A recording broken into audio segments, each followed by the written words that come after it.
नमस्कार, मी रोहन भेंडे आणि तुम्ही पाहताय खास कार्यक्रम दिल्लीतून महाराष्ट्र. मी जेव्हा मोठा होत होतो तेव्हा या प्रश्नांशी कायम झुंजायचे होतं की जी लोक ॲक्टिव्ह पॉलिटिक्सच्या ऐवजी शिक्षण क्षेत्रात आहे, कला क्षेत्रात आहे किंवा अन्य कुठल्या क्षेत्रात आहे, ज्यांच्याकडे स्वतःची एक भूमिका आहे, त्या लोकांनी राजकारणात यावं. म्हणजे राजकारणात बदल घडतील किंवा राजकारणाला एक वेगळा रंग येईल. आणि प्रामाणिकपणे आजचे जे दिल्लीतून महाराष्ट्राचे आपले गेस्ट आहेत ते महाराष्ट्राचेच नाही तर भारताच्या कॉन्टेक्स्टमध्ये एक TRP चेहरा आहेत. आपल्यासोबत जुळताय आज डॉक्टर अमोल कोल्हे साहेब, शिरूर मतदारसंघ महाराष्ट्राचे खासदार आहेत. डॉक्टर साहेब, महाराष्ट्र माझाच्या या कार्यक्रमात जुळला त्याबद्दल सगळ्यात पहिले स्वागत. धन्यवाद. नमस्कार. जय शिवराय. पहिला प्रश्न, डॉक्टर कोल्हे राजकारणात का? मी कायम सांगतो की राजकारण हे कायम आनंदाचं गुणोत्तर आहे. म्हणजे जर मी डॉक्टर असतो, दिवसाला मी 100, 200, 500 पेशंट्स पाहिले असते, मी 500 पेशंटच्या चेहऱ्यावर आनंद आणू शकलो असतो. जेव्हा मी कलाकार होतो, मी नाटकाचा प्रयोग करत असताना समोर 1000, 2000 प्रेक्षक असायचे, त्यांच्या चेहऱ्यावर आनंद देता येत होता. जेव्हा एक सकारात्मक विधायक विचार ठेवून आपण समाजकारण करतो, राजकारण करतो, तेव्हा तुमचा एक निर्णय हा लक्षावधी लोकांच्या चेहऱ्यावर कायमस्वरूपी आनंद देऊ शकतो. त्यामुळे मला वाटतं हे केवळ आनंदाचं गुणोत्तर आहे. आणि त्यामुळे राजकारण करत असताना मी काय म्हणतो की आपण काहीतरी समाजाचं देणं लागतो आणि या समाजाचं देणं लागण्याच्या भावनेतून काहीतरी सकारात्मक विधायक असं कार्य आपल्या हातून होऊ शकतं, या भावनेतून कार्यरत राहणं एवढंच माझ्या दृष्टीने राजकारण. 2 आघाड्या आहेत तुमच्याकडे, एक राजकीय आणि एक कला क्षेत्राची. म्हणजे देशाच्या पंतप्रधानांना बऱ्याचदा प्रश्न विचारलात दिल्लीतल्या पत्रकारांनी की बुवा तुम्ही 18 तास काम करता, ते कधी करतात ते त्यांचा प्रश्न आहे, पण तुम्ही कधी घोड्यावर असता, कधी राजकारणाच्या सारीपाटावर असता, कसं मॅनेज होतं हे?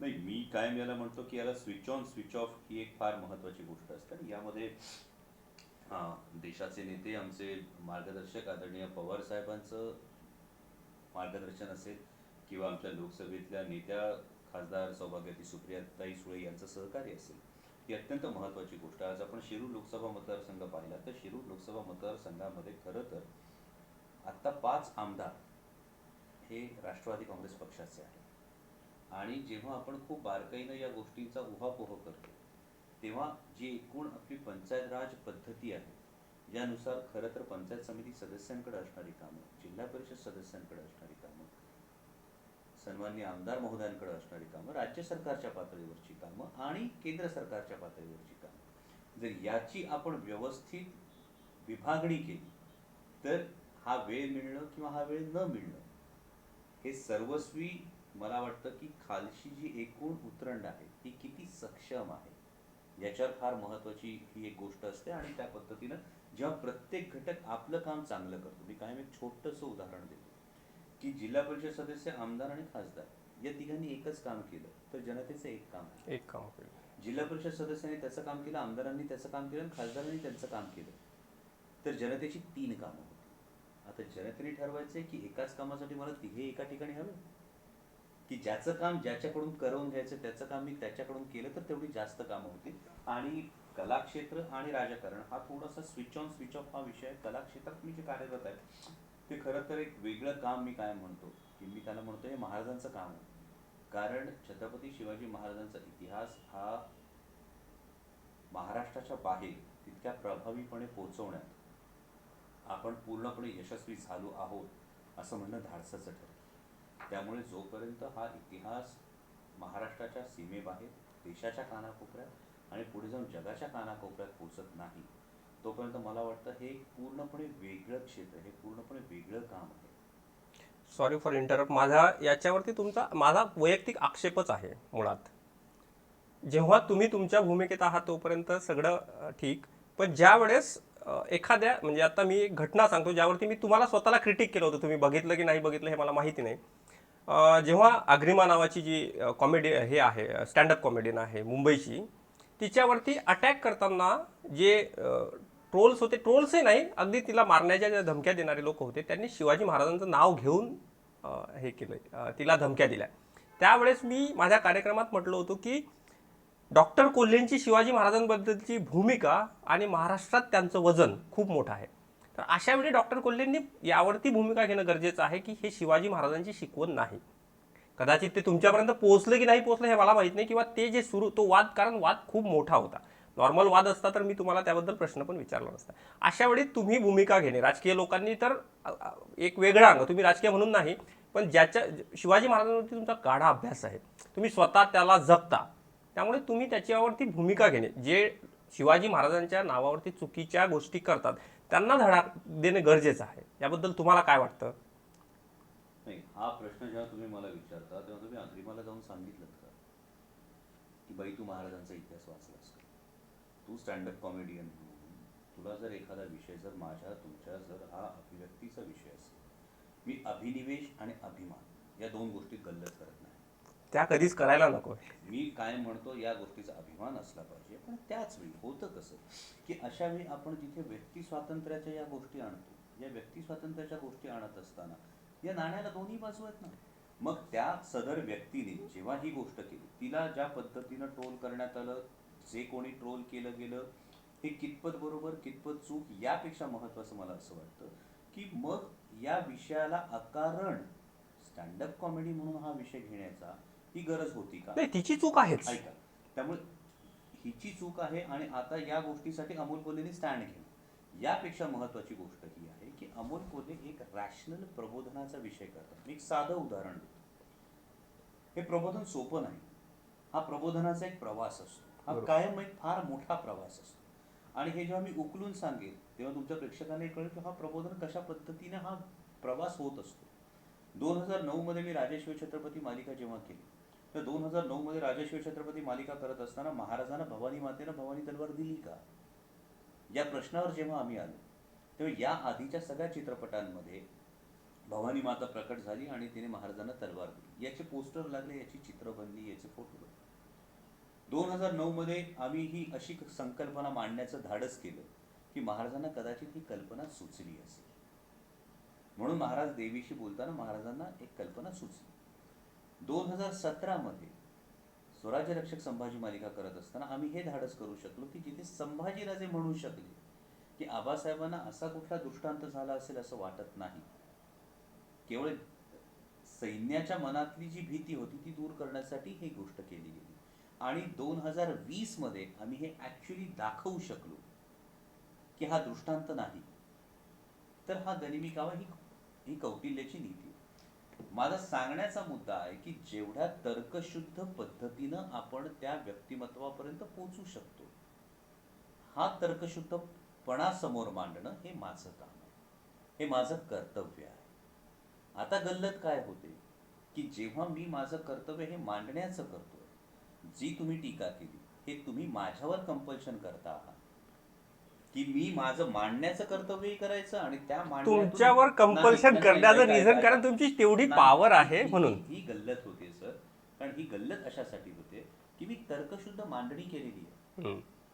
आता घोड्याला पाण्यापर्यंत आणलेलं आहे, घोड्यानं पाणी किती प्यायचं कंपल्शन माझं नसणार आहे, ते घोड्याचं असेल, त्या घोड्याने ठरवायचं.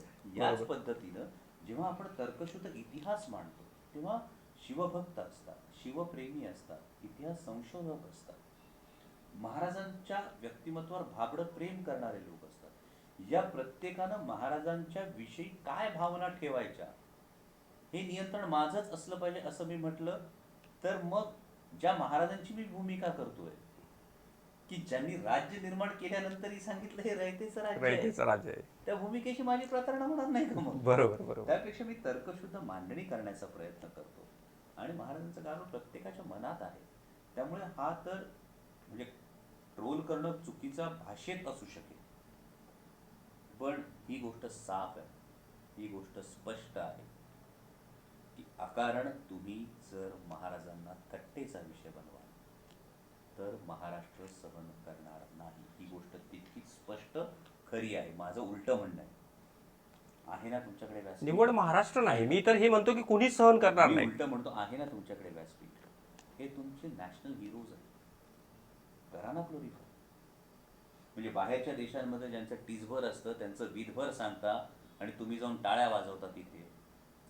आणि मग आमच्या महाराजांच्या विषयी मग तुम्ही सगळे तर्कशुद्ध अँगल लावणार आणि मग महाराज आमचे पण आहे बरं का. करेक्ट. मी तुम्हाला सांगतो की या दृष्टीनं जर होत असेल तर हे गणित कुठेतरी चुकतंय. बरं. त्यापेक्षा आपण जे आहे त्याचा अभिमान बाळगू, त्याला तर्कशुद्ध पद्धतीनं मांडू, त्यातून लोकांना प्रेरणा मिळेल अशा पद्धतीनं तो इतिहास मांडायला चांगल्या गोष्टी.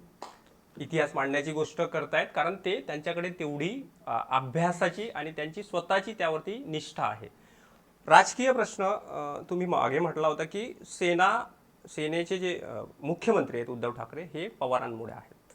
त्यानंतर बराच गोंधळ झाला. तुम्हाला काय वाटतं 5 वर्ष तुम्ही हे असंच घेऊन जाणार आहात, कसं होईल? ऐका, झालंय कसं आजकाल मीडियामध्ये की मीडिया हा लोकशाहीचा चौथा स्तंभ आहे. आणि त्याचबरोबर काही घटक असे आहेत, काही, मी सगळे म्हणत नाही, पण काही घटक असे आहेत की त्यांना त्यातली सनसनाटी हवी असते. जो तुम्ही सुरुवातीला टीआरपी हा शब्द वापरला, हा पहिला टीआरपी हवा असतो. त्यामुळे अख्खं विधान दाखवण्याऐवजी त्या विधानातली एक गोष्ट जर दाखवली त्यांनी सेन्सेशन होत असेल तर ते करण्याचा काहींचा प्रयत्न असतो. पण यामध्ये तुम्ही जर पूर्ण विधान ऐकलं असेल तर ते पूर्ण विधान असं होतं की महाविकास आघाडीचं सरकार खरोखर चांगलं काम करतं आणि महाविकास आघाडी सरकारची बाजू मी स्वतः संसदेत जेव्हा जेव्हा बोलण्याची संधी मिळते तेव्हा तेव्हा मी सातत्यानेही मांडत असतो. बरं, हा विषय तिथला स्थानिक पातळीवरचा होता. ज्या स्थानिक पातळीवर काही आमदारांवर अकारण टीका सुरू होती, माझ्यावर काही अकारण टीका सुरू होती, म्हणून तिथल्या स्थानिक पदाधिकाऱ्यांना फक्त ही कल्पना दिली होती की मुख्यमंत्र्यांविषयी माझ्याही मनात आदर आहे, परंतु त्यांच्या नावाखाली तुम्ही जर अकारण टीका करत असाल तर ही गोष्ट लक्षात ठेवा. कारण हे 3 पक्षांचं सरकार आहे. त्या 3 पक्षांमध्ये अत्यंत उत्तम समन्वय आहे आणि या महाविकास आघाडी सरकारकडे देश, हे मी खूप जाणीवपूर्वक विधान करतो, 2024 सालचं एक फार मोठं उदाहरण म्हणून या महाविकास आघाडी सरकारच्या कामगिरीकडे पाहिलं जाईल. आणि त्यामुळे त्यातल्या घटक पक्षातल्या प्रत्येक छोट्या घटकाने ही जर जबाबदारी मनात ठेवली तर ही गोष्ट फार महत्त्वाची. याला सलगचा एक प्रश्न, आता महापालिका निवडणुका आहेत. काही महापालिका निवडणुकांमध्ये गणित वेगवेगळे आहेत कारण लोकल राजकारणाचा एक वेगळा बाज असतो. अशा वेळी ही गणितं जी आपल्या राज्यात आघाडी आहे तशीच असतील की वेगवेगळ्या ठिकाणी ज्या ज्या ॲडजस्टमेंट आहेत त्यानुसार असेल? हे बघा, यामध्ये फार महत्त्वाची गोष्ट आहे की प्रत्येक स्थानिक पातळीवरच्या प्रत्येक कार्यकर्त्याला ही एक संधी हवी असते. ती समाजकारणाची संधी असते, ती लोकप्रतिनिधी होण्याची संधी असते आणि त्या पद्धतीनं स्थानिक पातळीवरच्या प्रत्येक कार्यकर्त्याला हे वाटणं हे अगदी स्वाभाविक आहे. दुसरी महत्त्वाची गोष्ट, याच्यावर भाष्य मी करण्यापेक्षा आमचे आदरणीय अध्यक्ष पवार साहेब आहेत, काँग्रेसच्या अध्यक्षा सोनियाजी आहेत किंवा शिवसेनेचे उद्धवसाहेब ठाकरे आहेत, यांच्यात कॉमन मिनिमम प्रोग्राम जो ठरलेला असतो. आपण कायम एक गोष्ट विसरतो की कोणतंही आघाडी सरकार जे बनतं हे आघाडी सरकार एका कॉमन मिनिमम प्रोग्रामवर असतं आणि त्या कॉमन मिनिमम प्रोग्रामनुसार हे तिघेजण त्याविषयी निर्णय घेतील की कुठल्या बाबतीत कशी आघाडी करायची, काय करायचं. आणि त्यावेळी स्थानिक जे सगळे मोठे नेते आहेत, उपमुख्यमंत्री अजितदादा पवार असतील, आमचे प्रदेशाध्यक्ष जयंतराव पाटील साहेब असतील किंवा काँग्रेसचे प्रदेशाध्यक्ष नाना पटोले साहेब असतील, अशोक चव्हाणजी असतील, बाळासाहेबजी थोरात असतील, शिवसेनेचे उद्धवसाहेब ठाकरे असतील, हे सगळे मिळून समविचाराने ही गोष्ट ठरवतील. खासदार डॉक्टर कोल्हे यांच्या मते महाराष्ट्राच्या विकासाच्या आता त्यांच्या डोक्यात काय डेफिनेशन्स आहेत, काय व्हायला पाहिजे, कुठले असे मुद्दे आहेत की ज्याला तात्काळ याने गती दिली केंद्र सरकारने, जी केंद्राच्या अखत्यारीत येते, तर तो विकास म्हणजे सामान्य माणसांपर्यंत शेवटच्या माणसांचं, आपल्या पंतप्रधानांचं वाक्य आहे ते की शेवटच्या माणसांपर्यंत सर्व्हिस प्रोव्हाइड करायला पाहिजे. तर एक मुद्दा आहे रेल्वेचा.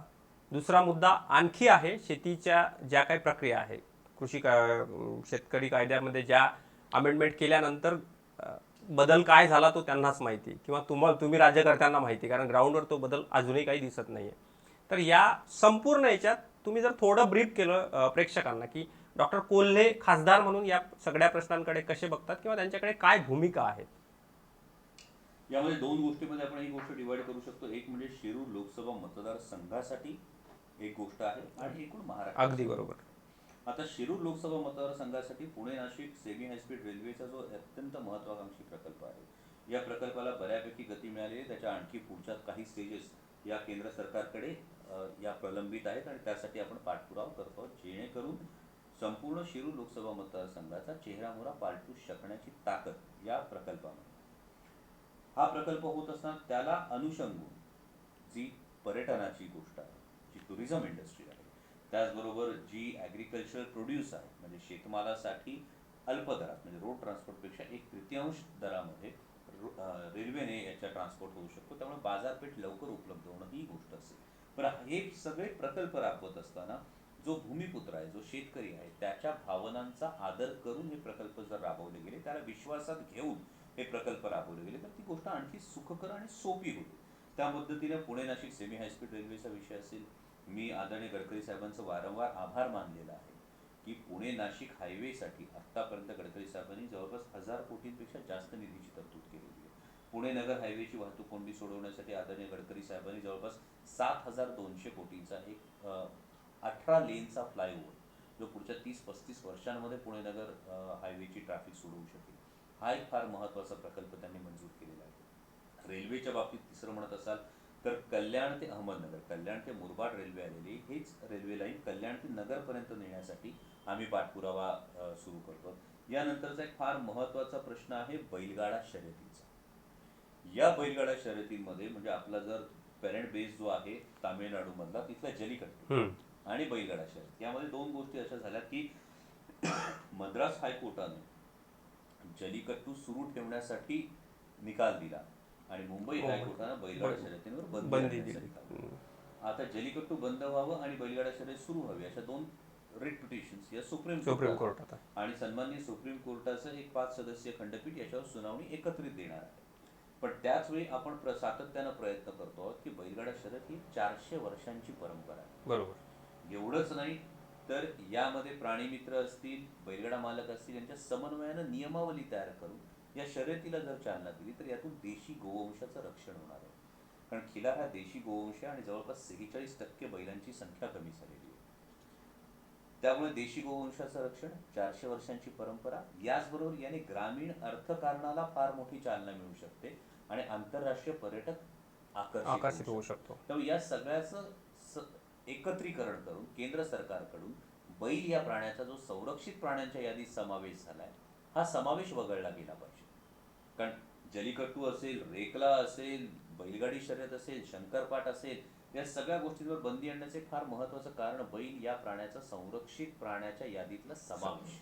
ही अत्यंत आश्चर्यकारक गोष्ट आहे. कारण वाघ, सिंह, माकड, अस्वल, तेंदुआ यांच्या यादीमध्ये बैल आहे.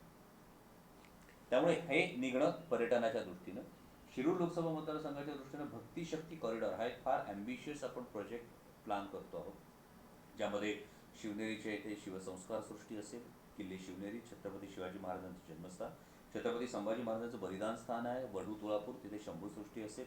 मग भक्तीच्या ठिकाणी 12 ज्योतिर्लिंगांपैकी भीमाशंकर आहे, अष्टविनायकापैकी ओझर आहे, लेण्याद्री आहे, थेऊर आहे, रांजणगाव आहे, संत ज्ञानेश्वर माऊलींची संजीवन समाधी याच भागात आहे. सो हा पूर्ण प्लॅन आहे. महाराष्ट्राच्या दृष्टीने तुम्ही म्हणत असाल तर होय, रस्त्यांच्या बाबतीमध्ये मी पुन्हा आदरणीय गडकरी साहेबांचं नक्कीच या कायम महाराष्ट्राच्या वतीनं मी आभार मानेन की त्यांचे विशेष लक्ष. आता पण 100 कोटींचं त्यांनी कोकणासाठी लगेच त्यांनी 2 दिवसाच्या आधी 2 दिवसात ते पॅकेज जाहीर केलं की त्याआधी 26,000 कोटी त्यांनी महाराष्ट्रासाठी रस्त्यांसाठी जे दिलेले आहेत. याबरोबर आता जो आरक्षणाचा जो मुद्दा होता, काल जी अमेंडमेंट झाली, या अमेंडमेंटमध्ये मात्र मराठा समाजाचं फार मोठं लक्ष लागून राहिलं होतं या संपूर्ण गोष्टीकडे.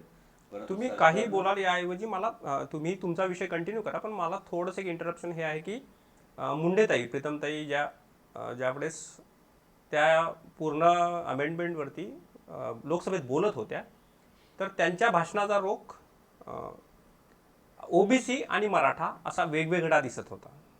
तर हे महाराष्ट्रातलं चित्र आहे का?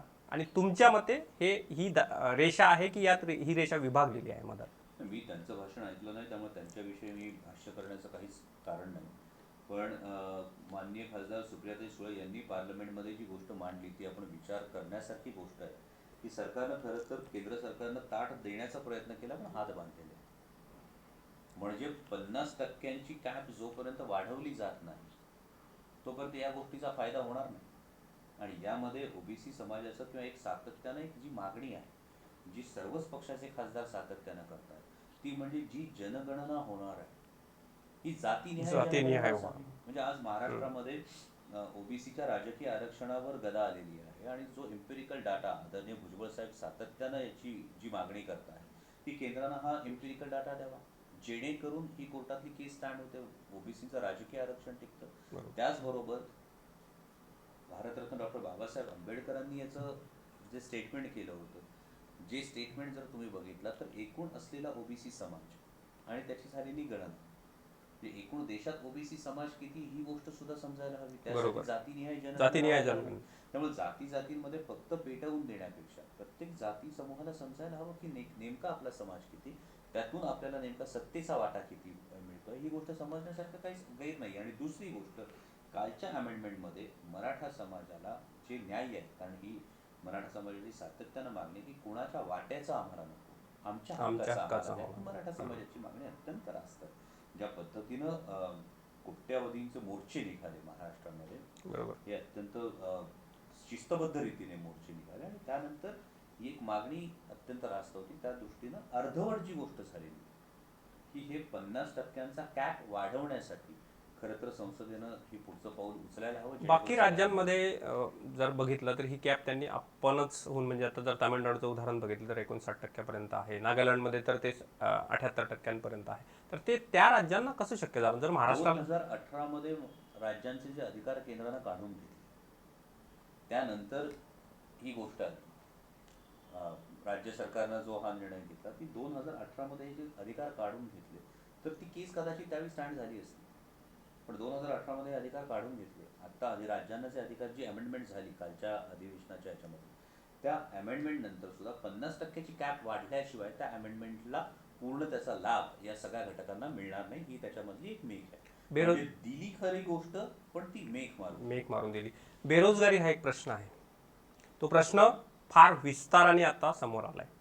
त्याला केंद्र सरकार किती उत्तरं देते, काय देते, हे तर हा तर वेगळा प्रश्न. पण खासदार कोल्हे म्हणून आणि महाराष्ट्राचा युथ म्हणून, कारण तुमची खूप जास्त अपील आहे, जेवढी एखाद्या मुख्यमंत्र्याची अपील असेल त्याच्याच खालोखाल. कारण कुठल्याही भागात, म्हणजे प्रामाणिकपणे सांगायचं झालं तर आता कुठल्याही भागात जर गेला तरी खासदार म्हणून प्रत्येकाला ओळख नाही. त्या एक भाग असतो, जसं पश्चिम महाराष्ट्राचे खासदार असतील तर ते, पण डॉक्टर कोल्हेंना सगळ्या ठिकाणी ओळखतात आणि युथ स्पेशली त्यांच्याकडे बघतो. तर त्या अनुषंगाने तुम्हाला जर काही एक्सप्लोअर करायचं असेल की तरुणांनी काय करायला पाहिजे नोकऱ्यांच्या हिशोबाने किंवा बाकीचे जे प्लॅनिंग्स आहे त्याबद्दल, तर तुम्ही मोकळ्या मनाने अगदी 2-4 मिनिटं त्यांना हे करू शकता.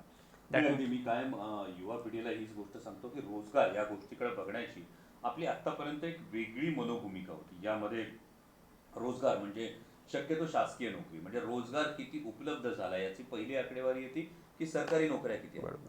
पण या शासकीय नोकऱ्यांच्या पलीकडे सुद्धा अनेक गोष्टी आहेत. म्हणजे शासकीय नोकरी असेल, त्यानंतर खाजगी क्षेत्राच्या ज्या नोकऱ्या असतील आणि आदरणीय पवार साहेबांच्या माध्यमातून उद्योग क्षेत्राला जी उभारी संपूर्ण महाराष्ट्रात आली, या महाराष्ट्रातल्या उभारीनंतर अनेक तरुणांना रोजगार उपलब्ध झाले. पण सध्याच्या केंद्र सरकारच्या ज्या काही जी धोरणं आहेत, म्हणजे आधीचे नीम कॉन्ट्रॅक्ट सारखं जे धोरण असेल किंवा कंत्राटी पद्धतीनं भरती होणं, ही जी गोष्ट आहे याच्यामुळे तरुणांच्या मनात कायम एक असुरक्षितता नोकरीसाठी ही कायमची निर्माण झालेली.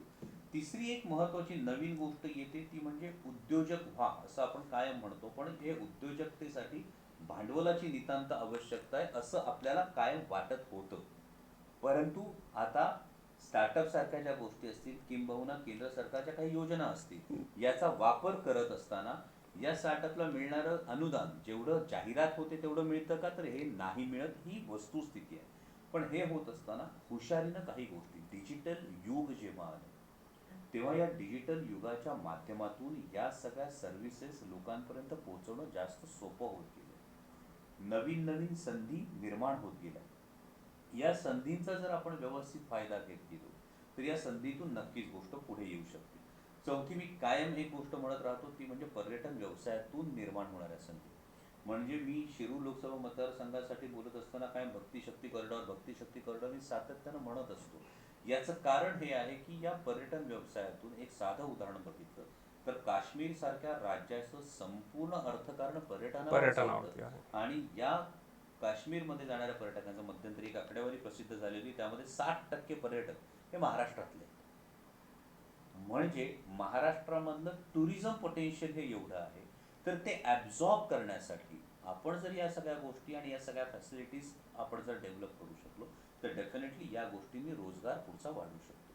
त्यामुळे सरकारी नोकरी मागे धावत असताना नेमका किती काळ धावायचं, किती काळ त्याला द्यायचा, त्याचवेळी स्वयंरोजगाराची कशी संधी उपलब्ध करून घ्यायची. आता परवा शिरूर लोकसभा मतदारसंघाचे आमच्या रॅपोस इंटरनॅशनल वाळूंज दाम्पत्य आहे आमच्याकडे, तर त्या मुलांनी इतकं डिझेल ऑन व्हील्स नावाची कॉन्सेप्ट आणली. आज ग्लोबल मार्केट त्या मुलांनी कॅप्चर केलं. 28 वर्ष, 27-28 वर्षाचं दाम्पत्य आहे ते. ग्लोबल मार्केट जेव्हा त्या कॅप्चर करतात. मध्यंतरी मी आमच्या मगरपट्टामध्ये रिडिफाईन टी नावाची कॉन्सेप्ट एका तरुणाने आणलेली. ग्लोबल मार्केट कॅप्चर होतं. सो या पद्धतीनं या गोष्टी कॅप्चर करायला आपल्याला शिकाव्या लागतील. म्हणजे प्रत्येक वेळी सरकारचं हातभार लागेल, सरकारनेच हात दिला पाहिजे, यापेक्षा संधी, त्या संधींची माहिती, ही संधी कशी उपलब्ध होऊ शकते याची माहिती मिळणं आणि ते वाट तुडवायला सुरुवात करणं.